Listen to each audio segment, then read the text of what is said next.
نبوت کا 10واں سال، اور اس سال کو نبی کریم صلی اللہ علیہ وسلم نے عام الحزن قرار دیا۔ عام الحزن کا مطلب غم کا سال۔ غم کا سال اس لیے کہ اس سال کے آغاز میں یعنی شیب ابی طالب سے آنے کے بعد نبی کریم صلی اللہ علیہ وسلم کے چچا ابو طالب وہ بیمار پڑ گئے، اور بیماری کی کیفیت میں بستر پر موجود ہے کہ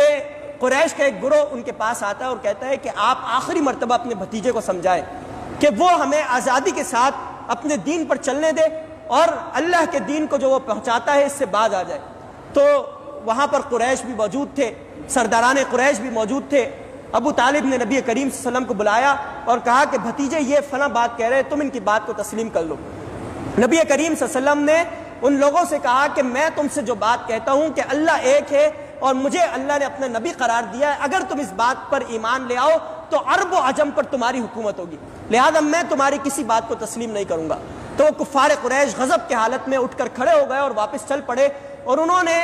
آخری جو مکہ کے 3 سال ہیں یعنی نبوت کا 11واں سال، 12واں سال اور 13واں سال، ان 3 سالوں میں جو مسلمانوں کو تکالیف پہنچائی وہ انتہائی شدید تکالیف تھی۔ اور وہ تکالیف اس لیے کہ نبوت کے 10ویں سال میں جب جناب ابو طالب وہ بیمار پڑے تو اس کے کچھ دنوں کے بعد وہ انتقال کر گئے۔ نبی کریم صلی اللہ علیہ وسلم ان کے پاس آئے، ان کو کہا کہ آپ کا آخری لمحہ ہے، آپ اللہ کا کلمہ اپنی زبان سے جاری کر لیں، اور کلمے کے صرف اتنے الفاظ کہ لا الہ الا اللہ، اللہ کے علاوہ کوئی معبود نہیں، یعنی میری رسالت کو آپ تسلیم نہیں کریں، صرف کلمے کو آپ تسلیم کر لیں، اللہ کی یکتانیت کو قبول کر لیں۔ تو جناب ابو طالب نے انکار کر دیا، کہا کہ میں قبول نہیں کروں گا، اور بالآخر ان کا انتقال ہو گیا۔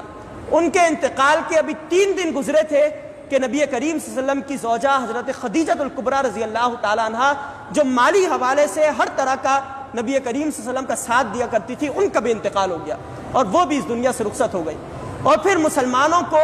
کفار قریش نے اتنا زیادہ تنگ کیا کہ مسلمان ایک ایک کر کے مختلف علاقوں کی طرف ہجرت کرنا شروع ہو گئے۔ حضرت ابوبکر صدیق رضی اللہ تعالیٰ عنہ بھی مکہ چھوڑ کر نکل گئے۔ نبی کریم صلی اللہ علیہ وسلم مکہ چھوڑ کر طائف کی وادی کی طرف چل پڑے۔